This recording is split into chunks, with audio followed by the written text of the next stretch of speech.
إن الحمد لله نحمده ونستعينه ونستغفره ونعوذ بالله من شرور أنفسنا ومن سيئات أعمالنا من يهده الله فلا مضل له ومن يضلل فلا هادي له وأشهد أن لا إله إلا الله وحده لا شريك له وأشهد أن محمدا عبده ورسوله رب اشرح لي صدري ويسر لي أمري واحلل عقدة من لساني يفقه قولي. Əziz qardaşlarım, ilk olaraq özümə və sizə Allahdan qorxmağı tövsiyə edirəm. Allah Teala Quran-ı Kərimdə buyurur ki: "Laqad kana fi qasasihim ibra." Həqiqətən onların hekayələrində çoxlu ibrətlər vardır. Bu ayə Yusuf surəsinin başlanğıcında keçən bir ayədir. Və Yusuf surəsi Quran-ı Kərimdə ən gözəl qıssalardan biridir və demək olar ki, ən birincisidir. Necə ki, Allah Teala Quran-ı Kərimdə bunu bizə bildirir. Və həmçinin o oxuduğum ayədə Allah Teala buyurur ki, onların hekayəsində, onların hekayələrində sizin üçün ibrətlər vardır. Və hər bir peyğəmbərin hekayələrində bizim üçün ibrətlər vardır. Və həmçinin ondan sonra gələn tarixi hadisələrin hamısında bizim üçün ibrətlər vardır.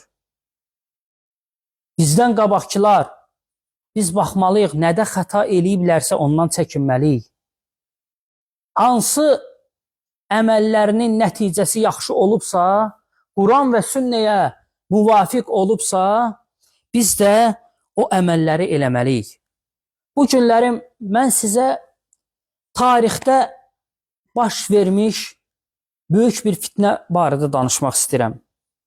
Hansı ki, o fitnə ki, orada ölən müsəlmanların sayı 100 mini keçib. Yəni, nəticəsi çox acınacaqlı olub İslam ümməti üçün. Bu, hicrətin 81-ci ilində baş verib. Biz bilirik ki, İraqın valisi olan Həccac İbn Yusuf idi. Həccac İbn Yusuf hamımız onun barədə eşitmişik və hamımız onun necə zalim, necə qəddar, necə el arasında deyilir, qansız olmağını bilirik. Abdülməlik İbn Marvan xəlifə olur və Həccacı İraqa vali olaraq gətirir. Və Həccacın etdiyi əməlləri barədə də demək olar ki, bilməyən müsəlman yoxdur. Nə qədər sahabəni qətl edib, özünü də qəddarcasına öldürüb, şəhid eləyib. Onlardan biri Abdullah İbn Zübeyr idi. Hansı ki, Məkkə əhli onu xəlifə seçmişdi. Və Abdullah İbn Zübeyr Abu Bakrın nəvəsi idi, Əsmanın oğlu idi. Atası da Zübeyr ibn Avvam idi. 10 cənnətlə müjdələnən 10 nəfərdən biri idi. Abdullah ibn Zübeyr özü sahabə idi. Hətta Ayşə, anamız Ayşə radiyallahu anhanın ən çox sevdiyi insanlardan biri idi.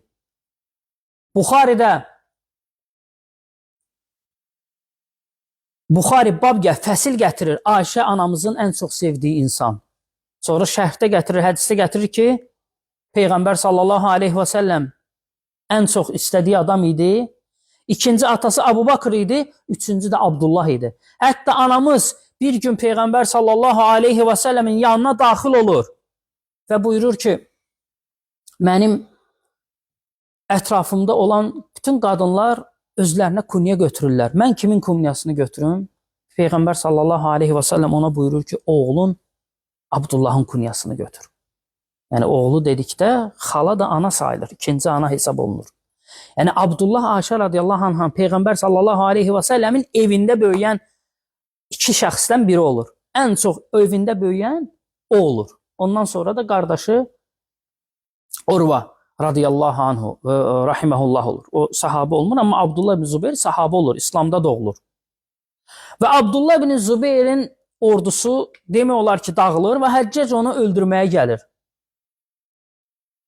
Hekayəmiz bu deyil. Sadəcə olaraq giriş olaraq bunu xatırladıram. Onda ətrafında hamısı dağılır. Abdullah ibn Zübeyrin qoşunu dağılır. Çünki bilirlər ki, Həccar çox qadir adamdır, qəddar adamdır, zalim adamdır. Və Abdullah radiyallahu anhu anasının yanına girir, Əsma radiyallahu anh'ın yanına girir və anasından halallıq alır və buyurur ki, anacan, mən əgər haqq üzərindəyəmsə, gedim döyüşüm onunla. Yox, əgər doğrudan da mən haqq üzərində deyiləmsə, tövbə eləyim Allaha, nə olar olar. Anası da onu alnından öpür, deyir, oğlum, sən haqq üzərindəsən. Və gedir Abdullah ibn Zübeyir Kəbənin kölgəsində oturur və Həccac ibn Yusuf ordu ilə onun üzərinə gəlir. Abdullah ibn Zübeyrin də ətrafında 17 nəfər var idi. Yəni qoşuna qarşı 17 nəfər təbii ki, heç nə. Və döyüş başlayır. Hamısını şəhid eləyirlər. Abdullah ibn Zübeyir də öldürüb çarmıxa çəkirlər. Və 3 gün Məkkənin küçəsindən asırlar. Abdullah ibn Zübeyir sahabəni. Həmin onu edən də Həccac ibn Yusuf olur. Və ondan sonra Əsma radiyallahu anh'a xəbər göndərir ki, yanıma gəl. Əsma onun ayağına getmir. Ondan sonra Həccac özü Əsmanın yanına girir və təpi ilə qapısını açır, girir, bərkdən gülməyə başlayır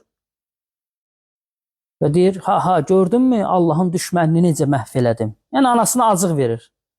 Anası da qayıdır, deyir ki, sən onun dünyasını məhv elədin, o da sənin axirəti məhv elədi. Həccac tutulur, çıxır gedir, bir daha Əsmə radiyallahu anh'a ilə işi olmur. Və Abdullah ibn Zübeyrin timsalında nə qədər sahabəni qətlə yetirir, şəhid eləyir. Və təbii ki, müsəlmanlar ona qarşı həddindən artıq, belə deyim ki, buğd içində idilər, nifrət eləyirdilər.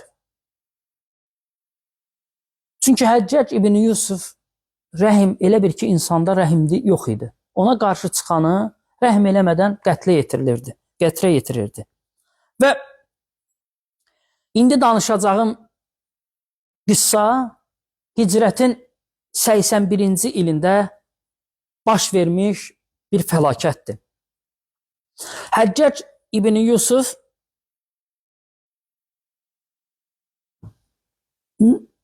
müsəlmanların torpağını artırmaq üçün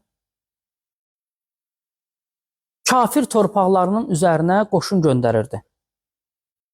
Yaxşı əməli olsa da var idi və onlardan da biri bu idi.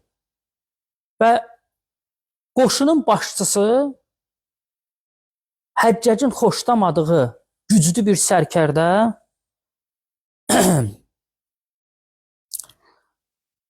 olan bir nəfər təyin edir. O da Abdurrahman ibn Əş'asdır. Əş'asın oğlu Abdurrahman olur.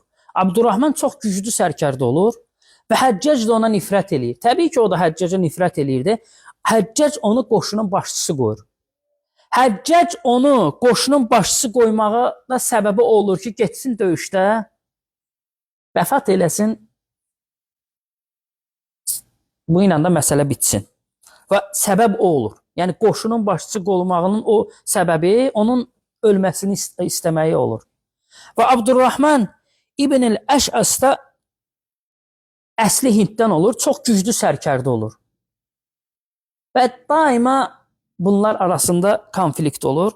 Abdurrahman ibn Əş'as da elhamdülillah kafir torpaqlarına gedir və neçə fətihlər Allah Taala ona nəsib eləyir.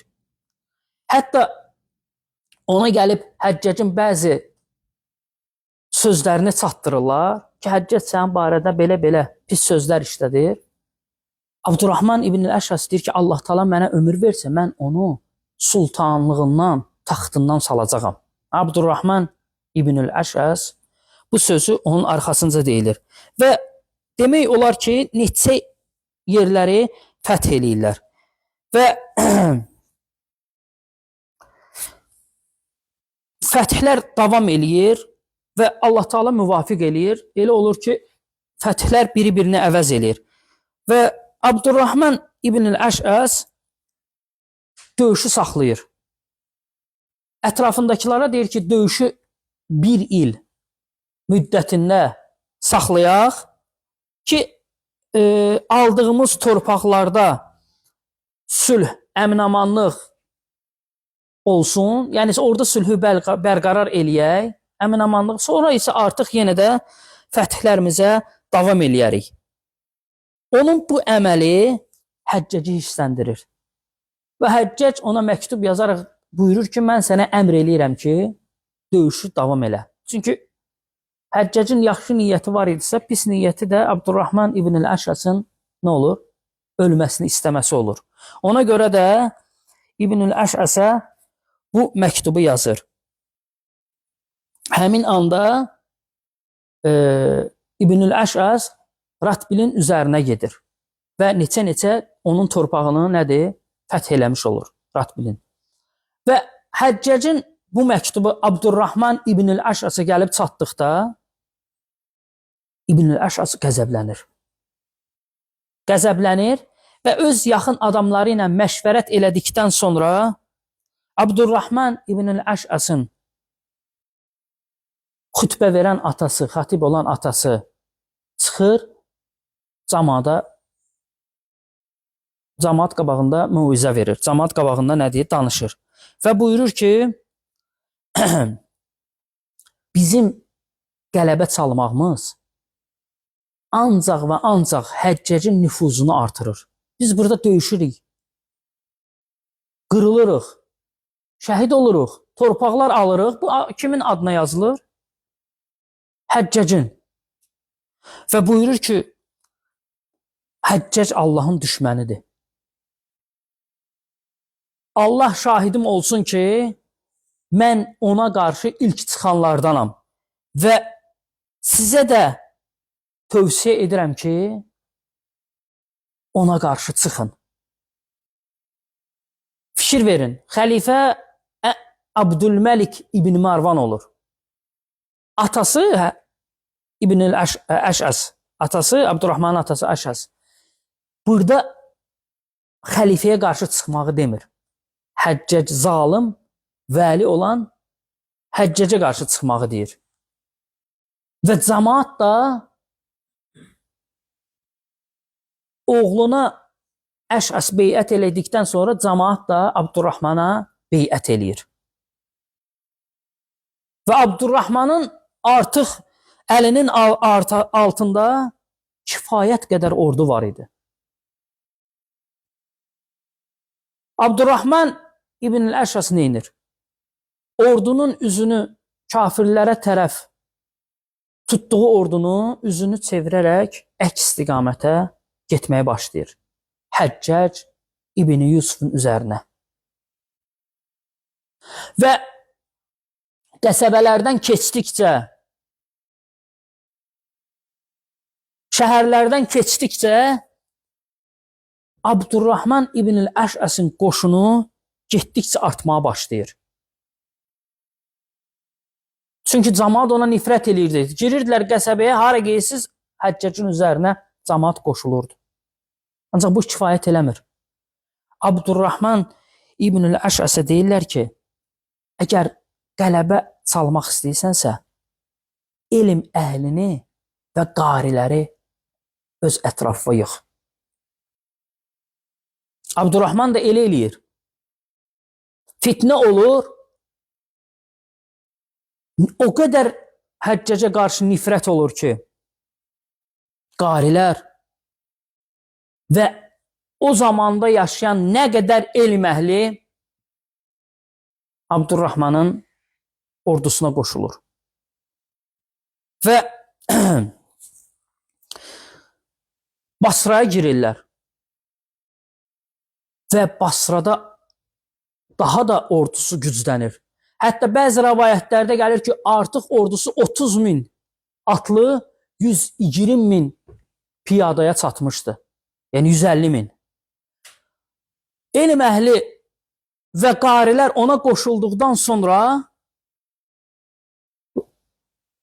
orduda olan qələbə hissi həddindən artıq çox idi. Çünki onların arasında o vaxtın ən güclü alimlərindən olan Səid ibn Cübeyr var idi. Hansı ki, İmam Əhməd onun barədə buyururdu ki, Səid ibn Cübeyr vəfat etdikdə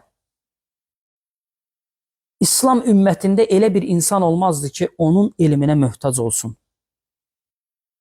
Səid ibn Cübeyrin Abdurrahmanın qoşunun içində olması cəmaatı daha da ruhlandırdı.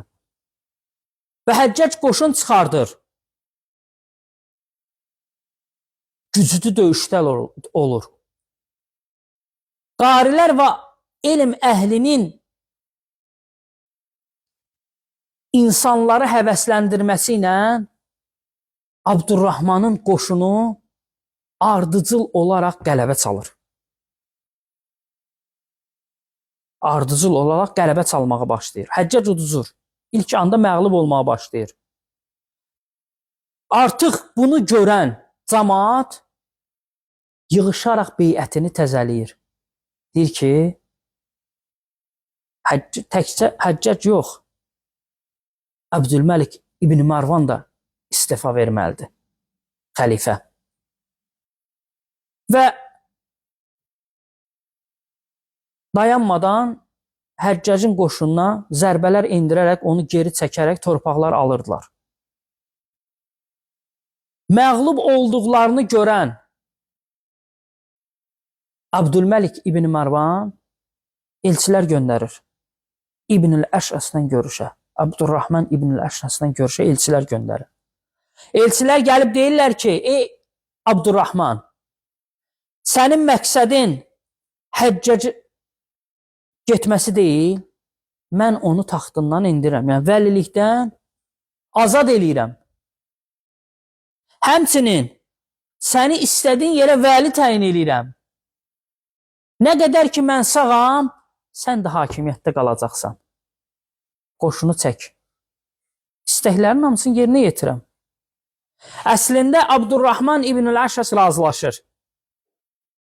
Və çıxır, bu təklifi cəmaata oxuyanda cəmaat hirslənir və razılaşmır. Deyirlər, yox. Yox. Abdülməlik istifa verməlidir. Və şeytan belədir.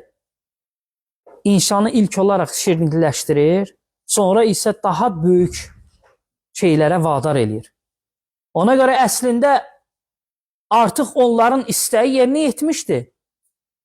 Abdülməlik İbn Marvan onların istədiyini verirdi. Həccacı vəlilikdən azad elirdi. Və üstəlik Abdurrahmanın özünü vəli təyin elirdi, vali təyin elirdi. Və vəhd eləmişdi ki, mən sənə söz verirəm ki, mən ölənə qədər sənə toxunulmayacaq. Ancaq nəfsin istəyi daha güclü gəldiyinə görə cəmaatın istəyi razılaşmırlar. Və onlar razılaşmadığı üçün xəlifə Abdülməlik ordu göndərir. Yəni Həccacın rəhbərliyi altında ordunu gücləşdirir. Ancaq yenə də xeyri olmur. Məğlubiyyətlər gəlir. Ondan sonra oturub düşünürlər ki, biz necə eləyək ki, Həccaca qalib gələk. Əslində onların ordusu say baxımından Abdurrahmanın ordusundan çox idi.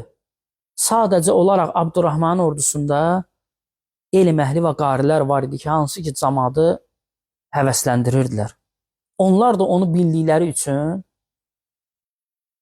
arxadan hilə işlədirlər və arxadan girərək elm əhlini dağıdırlar, parçalayırlar. Öldürəni öldürürlər. Yəni arxadan hücum olur.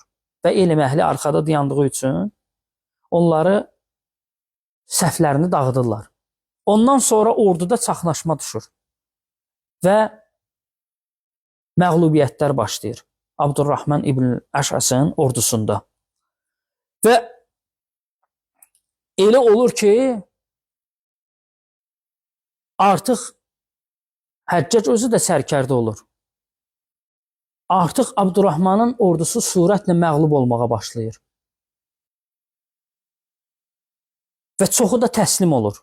Silahları yerə qoyurlar. Məğlub olduqlarını görən Abdurrahman ibn Əşras yaxınları ilə atla qaçır. Atla qaçır. O hansı ki vaxtı ilə özü cihad eləydi Ratbilə qarşı, qaçır Ratbilin torpaqlarına və ondan sığınacaq istəyir. Təbii ki, Ratbil də onu neynir? Hörmətlə qarşılayır. Hörmətlə qarşılayır və ona sığınacaq verir. Ondan sonra Həccac ibn Yusuf tutduğu adamların heç birinə mərhəmət eləmir. Hətta bəzi tarix kitablarında qeyd olunur ki, Həccac ibn Yusuf onları bir-bir öldürtdürür, başını üzdürür, bir-bir. Yəni toplum şəklində yox, bir-bir. Və hamısını öldürüləndə də təhqir elətdirir. Ondan sonra Həccacın ürəyi soymur. Kim ki Abdurrahmanın qoşununda olub, qaçıbsa onları tutub onları da öldürtdürür. Onları da öldürtdürür. Sonra isə elm əhlini öldürtdürür. Bir-bir. Hamısını bir-bir danışdırır, boynun vurur. Boynun vurur.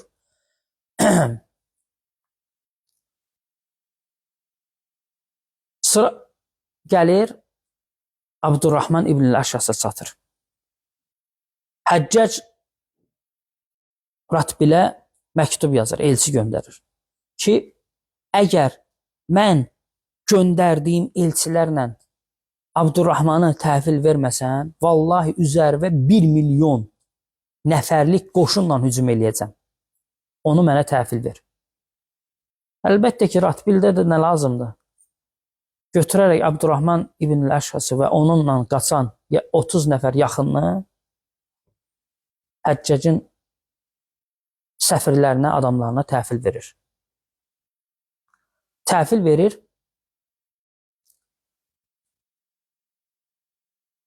və Abdurrahman ibn Əşrası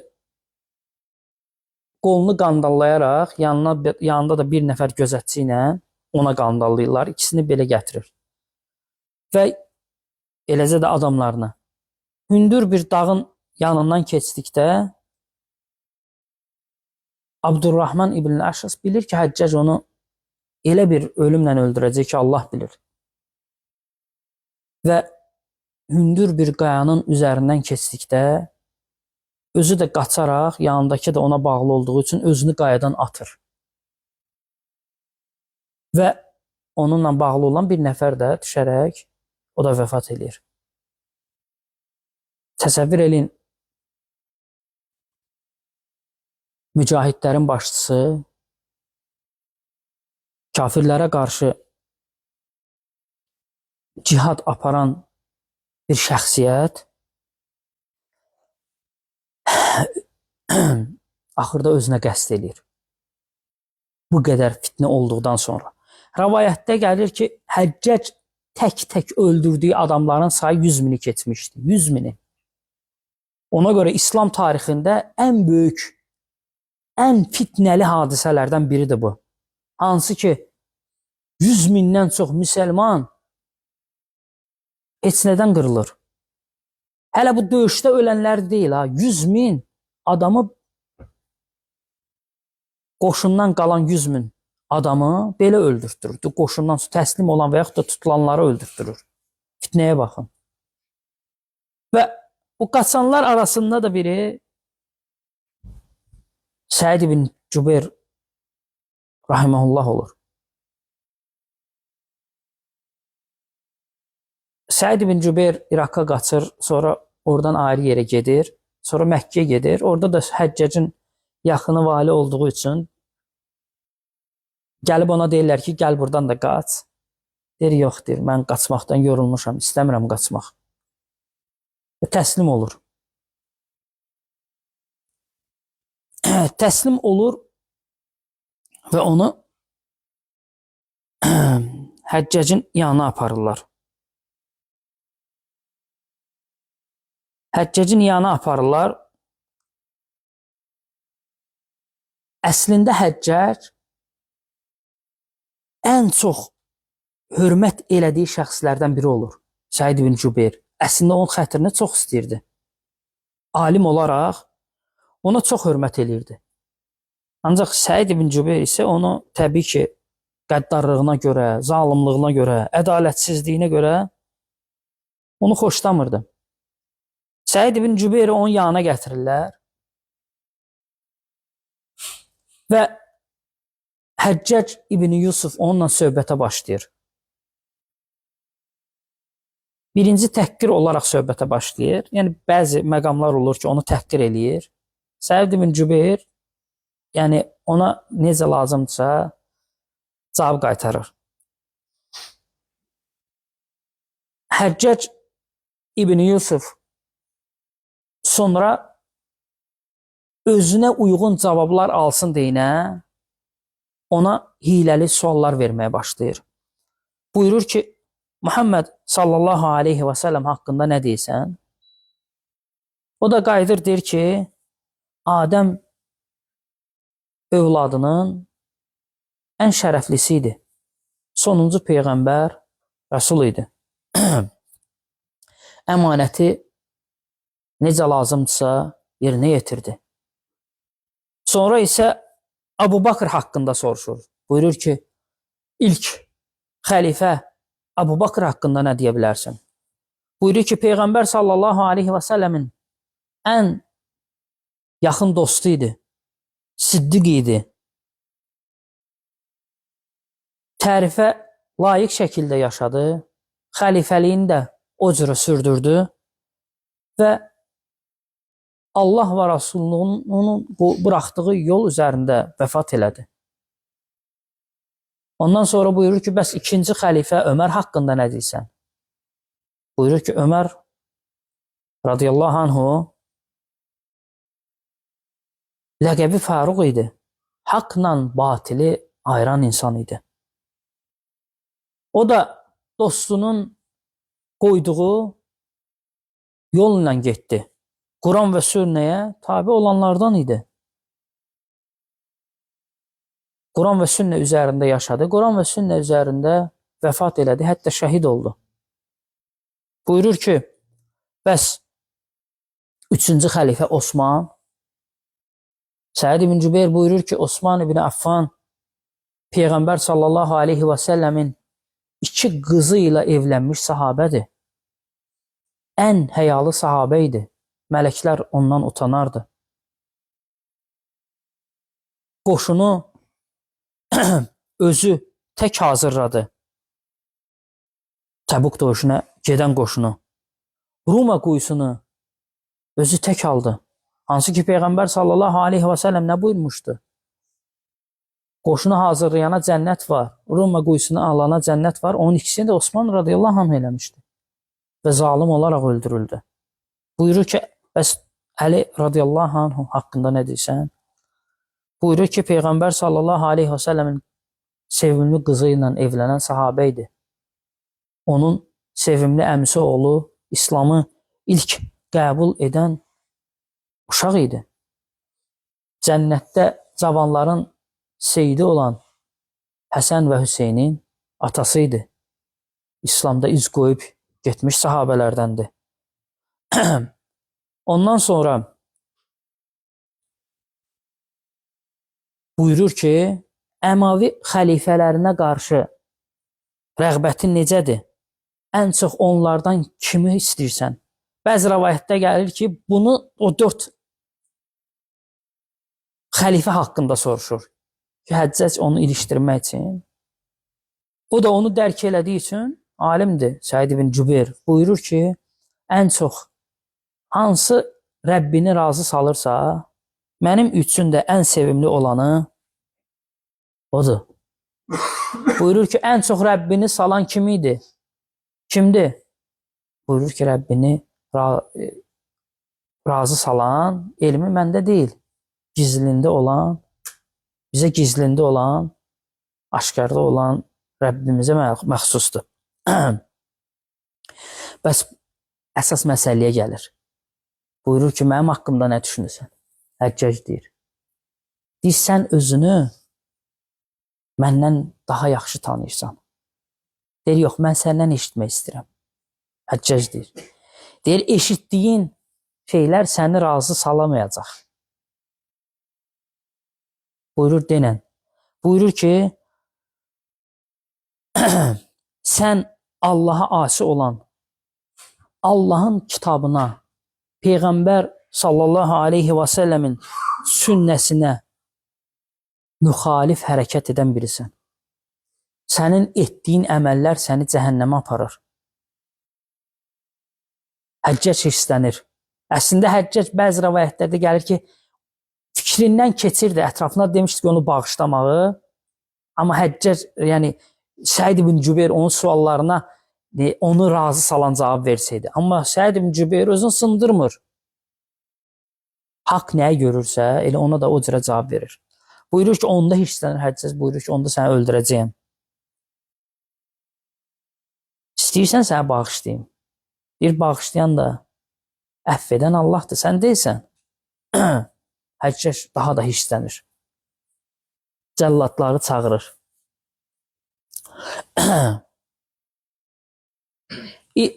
Ki onu öldürsün. Bu zaman Səid ibn Cübeyr gülümsüyür. Buyurur ki, nəyə gülümsüysən? Nəyə gülürsən? Deyir ki, sənin Allaha qarşı olan cürətinə, Allahın da sənə qarşı olan rəhminə gülürəm. Həccac daha da hirslənir. Deyir, öldürün. Deyir, icazə verin. 2 rükət namaz qılın. Ondan sonra öldürün, problem yoxdur. Həccac ibn Yusuf onu alçaltmaq istəyir. Deyir, icazə verin, ancaq üzünü müsəlmanların qibləsinə yox, xristiyanların qibləsinə çevirin. Yəni, demək istəyir ki, sən müsəlman deyilsən. Səid ibn Cübeyr də çevirəndə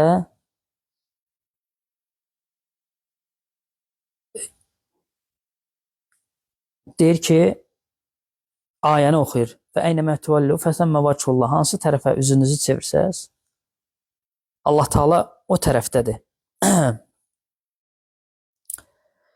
Ondan sonra Həccac qayıdır ki, yerə tərəf, üzünü yerə uzadın, üzü qoyulu. Başını elə vurun. Ondan sonra Səid ibn Cübeyr buyurur ki, ayəni oxuyur.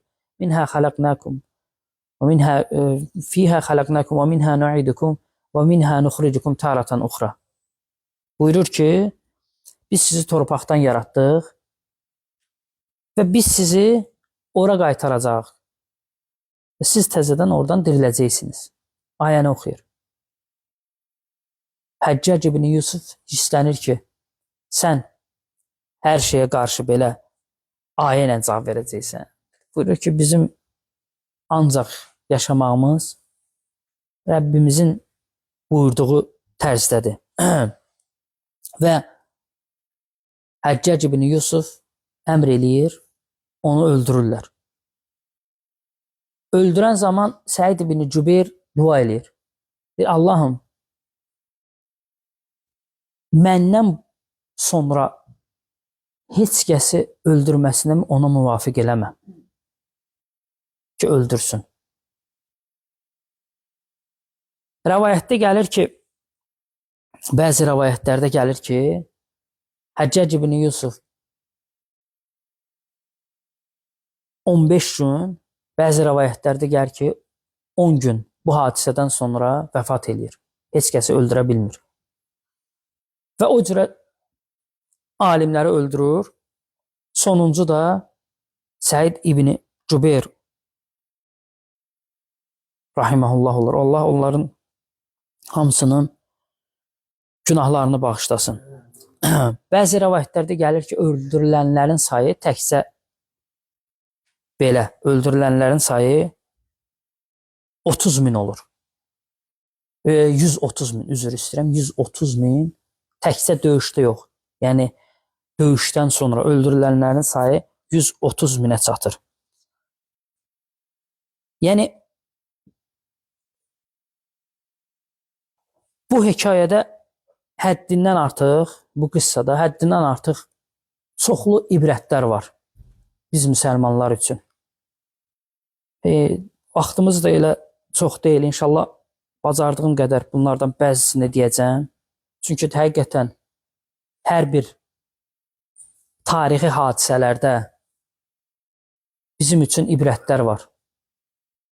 Birincisi, onu demək istəyirəm ki, fikir verdinizsə, fitnənin əvvəli xoş oldu. Sonrası isə acı oldu. Həmişə fitnələrin əvvəli xoş olur. Getdikcə artıq təliyə düşdükdən sonra o acı olmağı başlayır. Ona görə müsəlman çalışmalıdır ki, ilk anda fitnədən uzaq dursun. Günahlar necədir? Əvvəli şirindir. Addımı atandan sonra görürsən ki, gedir, çuxura düşsün. Fitnə də elədir. Fitnə əvvəli şirin gəlir. Necə ki gördünüz, əvvəlləri necə şirin gəldi. Allah Teala bunlara nəsib eləmişdi. Hətta Marvan da onların dediyindən razılaşmışdı xəlifə Abdülməlik ibn Marvan. Onların istədiyini belə yerinə yetirsə, tamahkarlıqlar neynədi? Güc gəldi. Ancaq sonrası fitnənin axırı nə oldu? Çox acınacaqlı oldu. Çox. İkincisi, fitnələr iki cürdür. Var insanın özünün başına gəldiyi fitnə. Var toplumu bürüyən fitnə. Allah Teala Quran-ı Kərimdə buyurur ki: "Vattaqu fitneten la tusibennellezine zalamu minkum xassa və alamu ennallaha şədidul iqab." O fitnədən qorxun ki, o təkcə zalimləri yox, hamını bürüyər. Allah Teala şiddətli cəza verəndir. Görürsən, bir toplum günahkarlardır.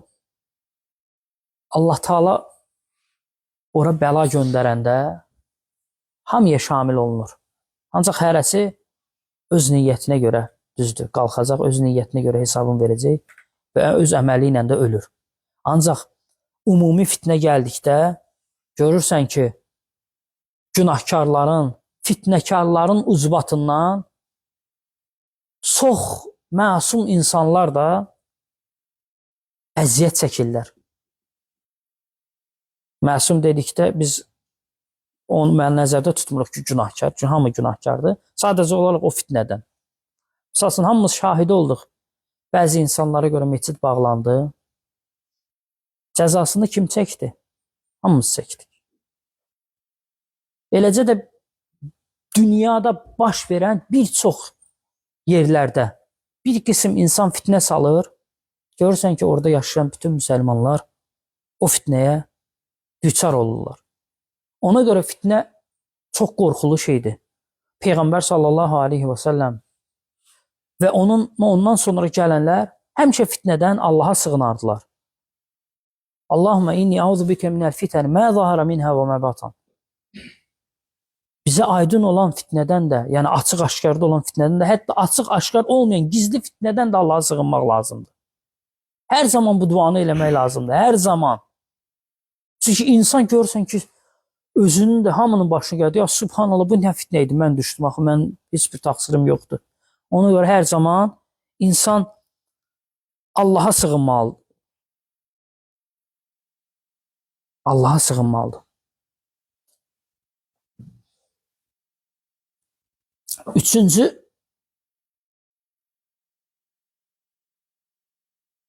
İslamı maraqlandıran etdiyin əməl yox, o təbii maraqlandırır. Ancaq ən mühüm maraqlandıran şey nəticədir. Misal üçün, biz namaz qılırıq, oruç tuturuq, zəkat veririk, həccə gedirik. Bu əməldir. Ancaq İslamın ən önəmli diqqət etdiyi məqam nədir? Sonu, nəticə. Nəticə nədir? Qəbul olub olmaması. Ona görə Əli radiyallahu anh nə deyir? Deyir, etdiyin əmələ yox. Onun nəticəsinə bax ki, görüm qəbul olacaq yoxsa yox. İslamı maraqlandıran həmişə nəticədir. Əməl eləysən, hansısa bir əməl, nəticəyə baxılır. O nə ilə nəticələnə bilər? Və alimlər də görürsən ki, əsasən ona uyğun fətva verirlər. Çünki İslam maraqlandıran nəticədir. Peyğəmbər sallallahu aleyhi və səlləm gəlir Məkkəyə, Sülhül Hüdeybiyyə, hamımıza məlum olan qıssadır. Və gəlir, Məkkə əhli onu Məkkəyə buraxmır sahabələri ilə bir yerdə. Və ağır şərtlər qoyurlar sülh üçün. Sülh üçün ağır şərtlər qoyurlar. Və Peyğəmbər sallallahu aleyhi və səlləm ona razılaşır. Hətta sahabələr belə nəfsində razılaşmırlar. Orada yazırlar ki, kətib yazan Əli radiyallahu anh olur. Yazır ki, Muhammedən Rasulullah. Gəlib deyirlər ki, biz Muhammedən Rasulullahı qəbul eləyiriksə, niyə sizinlə vuruşuruq? Pozun onu. Yazın Muhammed. Əli radiyallahu anh nə deyir? Deyir, vallahi mən onu pozmayacam. Peyğəmbər özü götürür, pozur. Ömər radiyallahu anh nə deyir? Deyir, ya Rasulullah, vallahi bizim gücümüz var. Gedək vuruşaq onlara qarşı. Peyğəmbər sallallahu aleyhi ve sellem nə deyir? Onların qoyduğu şərtləri qəbul eləyir, razılaşır və əmr eləyir sahabələrə ki, geri qayıdaq. Geri qayıtmamışdan qabaq buyurur ki, başlarınızı qırxdırın. Heç bir sahabə başını qırxdırmır. Qırxdırmamağının səbəbi tabesizlik olmur ha. Ümidləri olur ki, biz Məkkəyə girəcəyik. Çünki ümrə üçün gəlirlər axı. Yəni, hikayə uzundur, danışmadıq. Hətta Peyğəmbər sallallahu aleyhi və səlləm üzüntülü halda yoldaşı olan, həyat yoldaşı olan Ümmü Sələmənin yanına daxil olur. Ümmü Sələmə deyir, nədir? Deyir, əmr elədim, heç bir sahabə yəni başını qırxmadı. Ümmü Sələmə ona deyir ki, çıx özün başını qırxdır, kifayət eləyər inşallah ki. Peyğəmbər sallallahu aleyhi ve sellem çıxır, başını qırxdırandan sonra hədisdə gəlir ki, sahabələr baş qırxdırmaq üçün az qala biri-biri ilə nə etdilər? Yəni, dava eləsinlər. O mənada dava yox. Yəni o dərəcədə sahabələr razılaşmaq istəmirlər. Və Məkkədən qayıdırlar.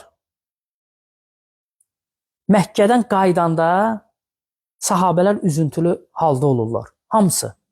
Çünki sahabələrin istəyi Peyğəmbər sallallahu aleyhi ve sellem başda olmaqla baş vermir.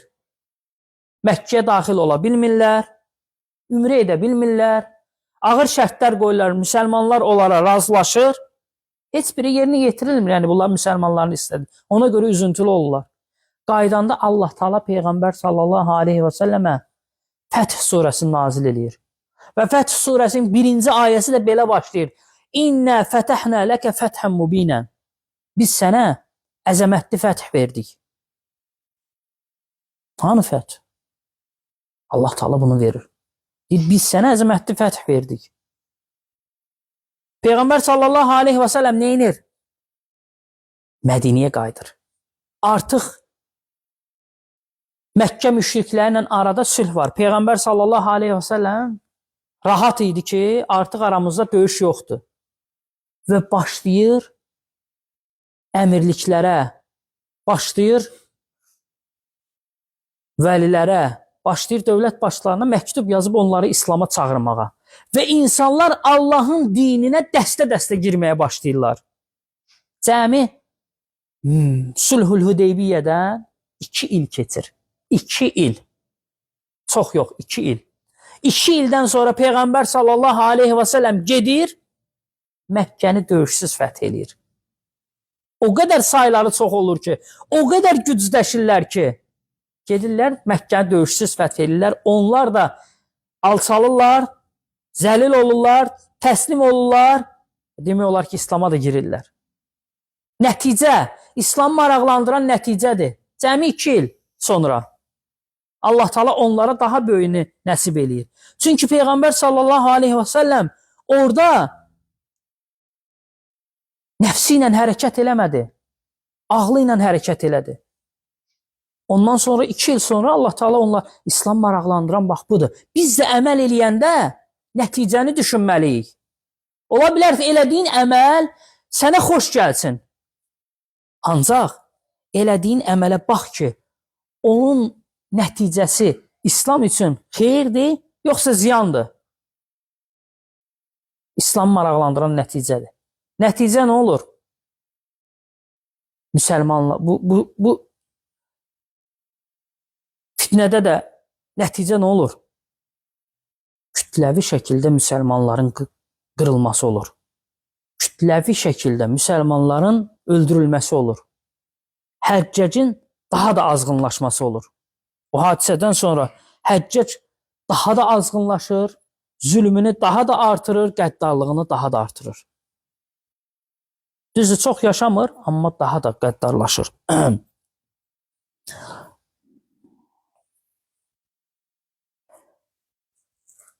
Ona görə dördüncü də həmişə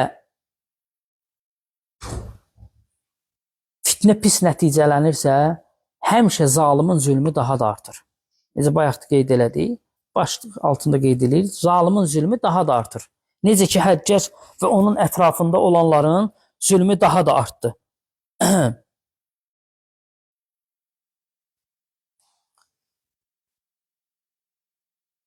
Həccac bu fitnələrdə hansı ki insanları öldürürdü, onu ilə yanaşı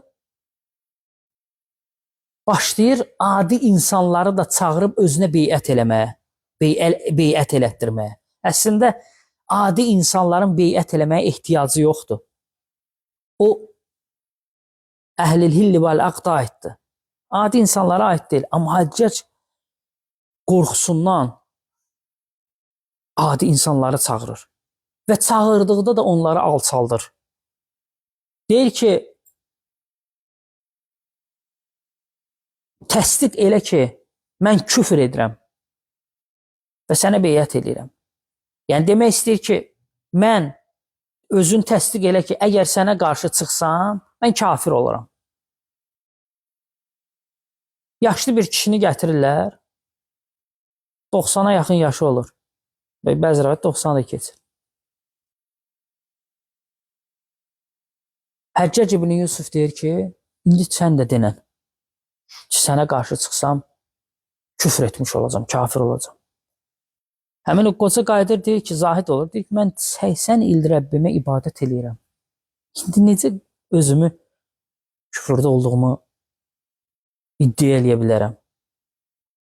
80 ildir Rəbbimə ibadət eləyirəm, Rəbbimə səcdə eləyirəm, baş əyirəm və Allahdan müsəlman kimi ölməyimi arzulayıram, sən də mənə gəlib deyəsən ki, kafir ol. Mən o sözü deməyəcəm. Sənə qarşı çıxsam kafirəm. Necəyəm? Həccac ibn deyir ki, öldürəcəm, deyir, öldür. Həccac ibn Yusuf onun başında vurdurur.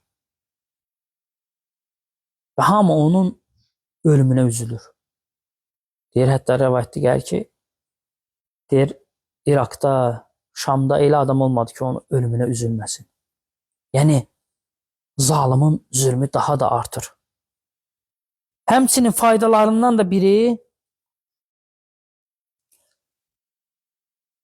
fitnə zamanında gərək nifrətlə hərəkət eləməyəsən. Quran və sünnəyə qaytarasan. Fitnə elədir ki, nəfs kiməsə nifrət eləyirsə, fitnə düşdükdə hamı biri-birindən istifadə eləyəcək. O nifrət daxildən alovlanır və insanı pis işlər görməyə vadar eləyir. Necə ki, bu fitnənin başına baxdıqda, görürsən ki, əslində bu fitnənin başında Abdurrahman ibn Əşrasın Həccaca qarşı və Həccacın Abdurrahman ibn Əşrasa qarşı olan nifrəti olur. Ona görə Peyğəmbərimiz sallallahu aleyhi və səlləm qadağan eləyib. Müsəlmanları vəsf elədikdən deyil, biri-birinizə qarşı nifrət eləməyin. Kin-küdurət eləməyin, həsəd eləməyin. Bunlar qardaşlığa son qoyan şeylərdir. Və onlardan da biri nifrətdir, hansı ki, bu nifrətin sonu bu qədər müsəlmanın ölümü ilə nəticələndi. Ona görə qardaşlar, bu ibrətli hekayədən çıxan faydalardan da biri odur ki, insan gərək tamahkarlıq eləməsin. Əslində, Abdurrahman gil tamahkarlıq eləməsəydi, Abdülməlikin göndərdiyi təklifi qəbul eləsəydilər, istəklərinə nail olmuşdular. Ancaq artıq şeytan onları neynədi? Təhrik elədi və onlar daha da artığını istədilər. Və bu da nədir? Gətirib, böyük fitnəyə gətirib çıxartdı. Nə qədər müsəlmanın ölümünə gətirib çıxartdı. Həmçinin faydalarından da biri odur ki, insan əmin-amanlıq içində yaşayırsa və rəhbəri müsəlmansa, zülm görsə belə ona qarşı çıxmamalıdır. Necə ki, Şeyxülislam İbn Teymiyyə buyurur, bu hekayəyə baxdıqda görərik ki, necə sonu peşmançılıqla nəticələndi. Müsəlmanların ölümü ilə nəticələndi. Buyurur ki, o fitnədə elə bir adam olmadı ki, həmin fitnəyə girib sonra peşmançılıq çəkməsin. Hətta rəvayətdə gəlir ki, Əyyub-i Sixtiyani rahmehullah buyurur ki, orada olan bütün qarilərin hamısı bir nəfər kimi peşman olmuşdular ki, biz bu fitnəyə girməkdə böyük xəta elədik.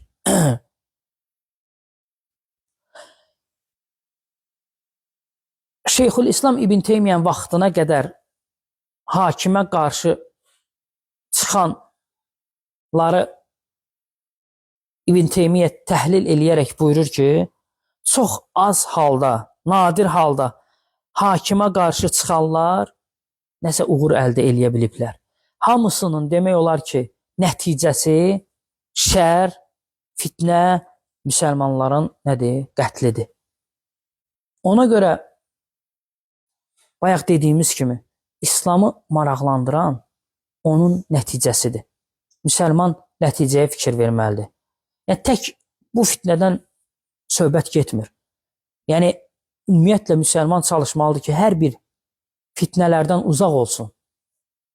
Hansı yol ki, fitnəyə aparır, orada qapını bağlamalıdır, geri çəkilməlidir. Adicə, iki dənə mömin qardaş biri-biri ilə mübahisə eləyir. Hansı ki, o fitnəyə qapıdır, yoldur.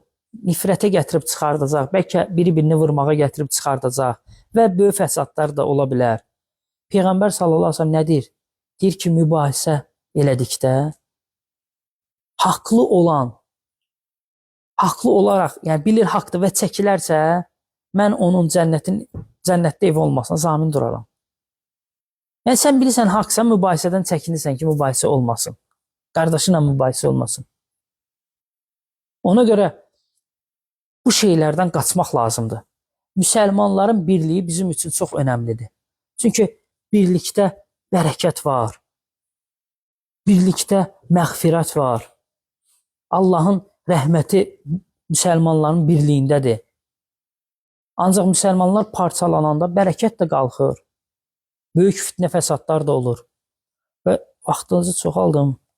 Allah Subhanahu Taala'dan istəyirəm ki, bizə eşidib faydalananlardan eləsin. Və sallallahu əleyhi və səlləm Muhammedin və alə alihi və səhbihi ecmaîn.